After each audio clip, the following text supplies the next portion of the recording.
तो अब हम टीम बी से पहला प्रश्न शुरू करेंगे। तो आपके लिए टीम बी पहला प्रश्न, फ्रिज और एसी में उपयोग की जाने वाली कौन सी गैस ओजोन परत को नुकसान पहुंचाती है? ये प्रश्न टीम बी के लिए है और आपके ऑप्शन में ओजोन, ऑप्शन बी है फॉर्मलिन, तीसरा है क्लोरोफ्लोरोकार्बन और पांचवा है एसिटिलीन। माइक है आपके पास? बच्चे ने जवाब दिया है एसिटिलीन और देखते हैं हम सही उत्तर क्या है इसका। इसका सही उत्तर है क्लोरोफ्लोरोकार्बन। इसका मतलब है कि ये उत्तर आपका गलत है और बच्चे को इस टीम को बी को मिलेंगे 0। और टीम सी के लिए नया प्रश्न आएगा। प्रश्न है, भोपाल गैस कांड किस गैस के हवा में घुल जाने के कारण हुआ?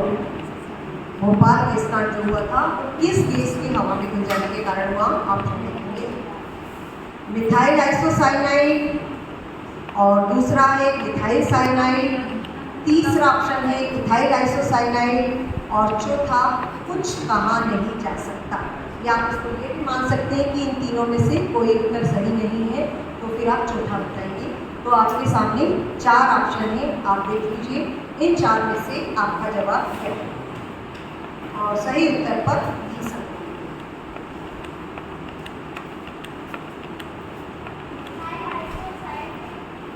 मिथाइल आइसोसाइनाइड, देखते हैं सही उत्तर क्या है। देखो सही उत्तर और टीम सी को मिलते हैं 20 अंक। अब अगला प्रश्न है टीम डी के लिए।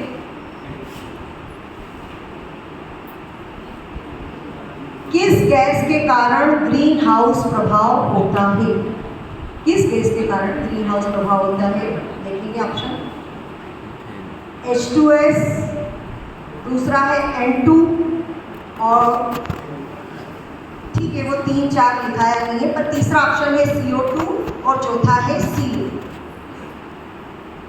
कौन सी गैस है जिसके कारण ग्रीन हाउस प्रभाव होता है?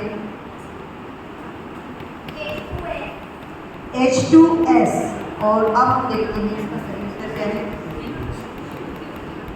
सही उत्तर क्या है? CO2 या जिसे हम कार्बन डाइऑक्साइड भी कहते हैं। तो ये इनका जवाब गलत है।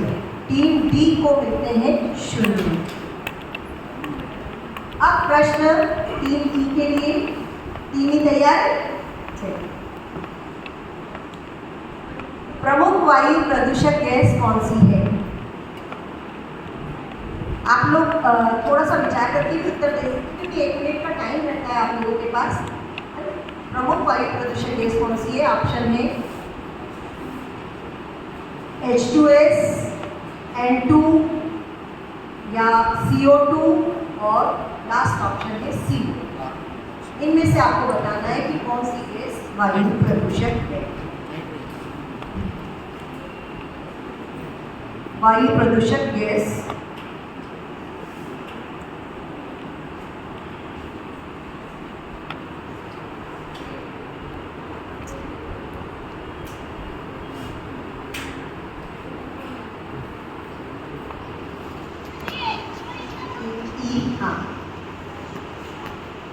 ऑप्शन है, हाँ बोलो ऑप्शन कौन सा?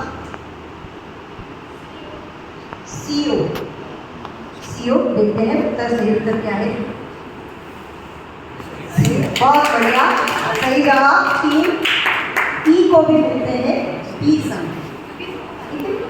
चलिए, और अब टीम एफ के लिए प्रश्न। बस ऐसे ही आपको थोड़ा सा अपना समय विचार करने के लिए लगे तो लेते और आप करिएगा। चलिए, आपके लिए प्रश्न है, सिवनी स्थित एक अभ्यारण्य का नाम बताओ।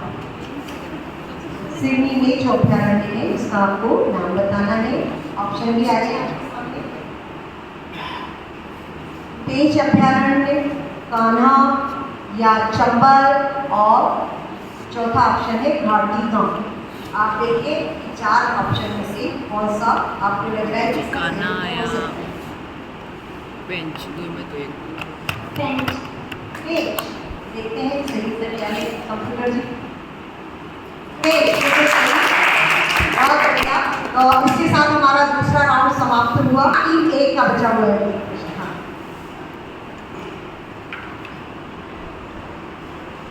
सिवनी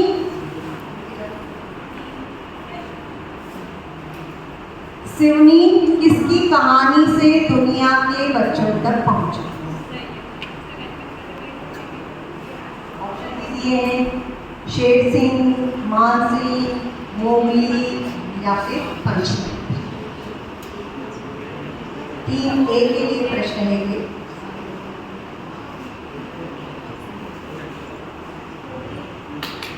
मोगली। देखते हैं सही उत्तर क्या है। तेरा बच्चा बिल्कुल जवाब दिए जा रहा है। बहुत बढ़िया, बहुत तालियों के साथ और राउंड पूछेंगे सेकेंड राउंड के बाद स्कोर आप बता दीजिए मैडम। सेकेंड राउंड के बाद क्या स्कोर है? हाँ, हम आपको ये बताएंगे। तीसरा राउंड है, इसमें आपको एक चित्र दिखाया जाएगा और एक ही चित्र पे, ध्यान से सुनिए, एक चित्र पे दो प्रश्न रहेंगे। तो आप एक प्रश्न का उत्तर देके रुकना मत। एक चित्र दिखाएंगे लेकिन उसमें प्रश्न होंगे दो, और अगर दोनों उत्तर सही है तो दोनों के 20-20 अंक मिलेंगे। और दूसरी टीम भी इसको ध्यान से देखें, क्योंकि अगर टीम कोई सी जवाब नहीं दे पाई तो ये पासिंग राउंड है, ये अगली टीम को चला जाएगा। और अगर आपने पास कर दिया तो 0 नंबर, लेकिन अगर दूसरी टीम इसको जवाब देगी तो चूंकि ये उनका ओरिजिनल प्रश्न नहीं है तो उनको 10-10 अंक मिलेंगे। लेकिन एक और ध्यान रखिए कि आप पास कर सकते हैं अगर आपको नहीं पता, क्योंकि आपने अगर इसमें गलत उत्तर दिया तो आपको हाँ पर ऋणात्मक अंक नहीं है, ठीक है। तो आप पास भी कर सकते हैं। एक बार फिर से नियम ध्यान से सुन लो। आपके सामने क्या आएगा? एक चित्र। चित्र पे कितने प्रश्न पूछे जाएंगे? 2, और हर प्रश्न के उत्तर के कितने अंक होंगे? 20-20, है ना। तो अगर आपने दोनों उत्तर सही दिए तो कितने मिलेंगे?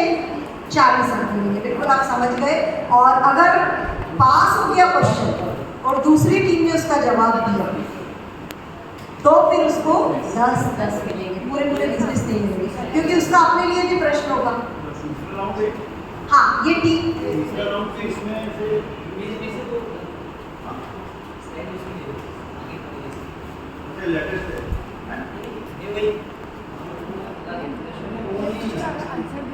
जो आपका जो निर्देश है वो अलग है और ये अलग है। तो निर्देश इसको फॉलो करना है, ये वाला, इसीलिए सर ने छुपा रखा।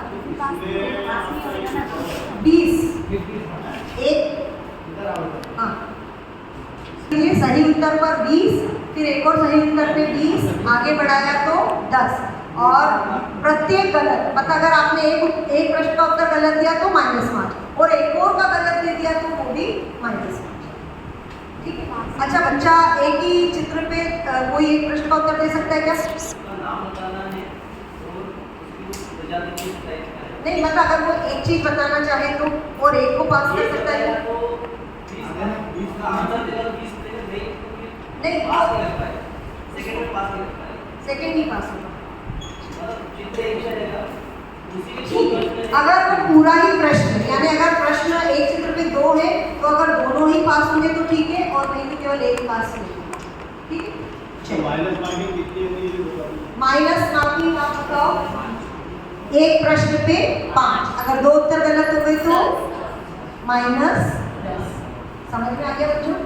अगर आप ऑप्शन इसमें लिखा है ना, 2 प्रश्न पूछे गए, ऑप्शन का नहीं लिखा है, आप देख लेना। और आपको ये क्विज चलने के बीच में भी आपको अगर कुछ डाउट लग रहा है तो आप पूछ सकते हैं, ठीक है। आपको जो चित्र में है उसका नाम बताना है और वो क्या है ना, उसके बारे में आपको जानकारी देना है ना।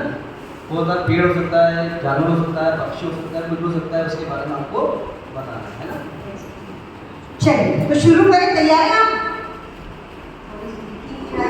तैयार? आप कहाँ से प्रश्न शुरू करेंगे? हम सी से। ठीक, चलिए टीम सी के लिए पहला प्रश्न। प्रश्न भी लिखाएगा क्या? प्रश्न है, ये चित्र है, तो आपको ये चित्र पहचानना है कि ये चित्र किसका है। इसका जो भी आपको दिख रहा है, इसका नाम बताना है और इसकी प्रजाति, नाम और प्रजाति। 3C के लिए प्रश्न। बाकी लोग भी देखें कि पास हो सकता है प्रश्न अगर उन्होंने जवाब दिया। अजगर है और प्रजाति सांप। अजगर और प्रजाति सांप। देखते हैं, रसेल वाइपर, तो एक तो ये उत्तर गलत है। बस सांप है, ठीक है। तो इसका मतलब है एक में तो इसको -5 मिलेगा और एक उत्तर सही है तो 20 -5 ये 15 अंक मिलेंगे टीम सी। हाँ, अजगर नहीं है, रसेल वाइपर है। ठीक है, चलिए आगे बढ़ो। सांप यामध्ये